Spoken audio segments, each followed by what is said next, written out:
દાહોદ જિલ્લાના ફતેપુરા નગરમાં ડબગર સમાજ દ્વારા ગરબાનું આયોજન કરાયું।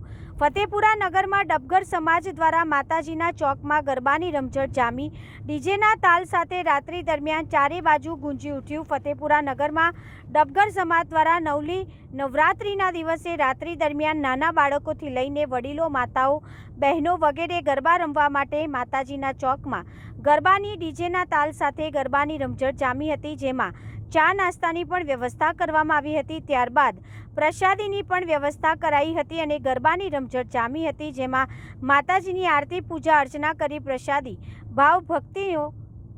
પ્રસાદીની ભાવભક્તિ સાથે લેવામાં આવી હતી। રિપોર્ટર અમૃત ડબગર, ફતેપુરા। નમસ્કાર મિત્રો, હું ફિરોઝ ઈરાની આજે તમને એક નવી વાત કરવા આવ્યો છું। દીવ મિરર ન્યૂઝ જોતા રહો, સબસ્ક્રાઇબ કરવાનું ભૂલતા નહીં અને શેર કરવાનું પણ ભૂલતા નહીં। સત્યની સાથે જોડાતા રહો। નમસ્તે મિત્રો, હું છું ચાંદની પરમાર। આપની મનપસંદ ચેનલ એટલે કે દીવ મિરર ન્યૂઝ ચેનલને લાઈક કરો, શેર કરો અને ફોલો કરો, અને હા, તેમાં દરરોજ તાજા સમાચાર જોવાનું ભૂલશો નહીં।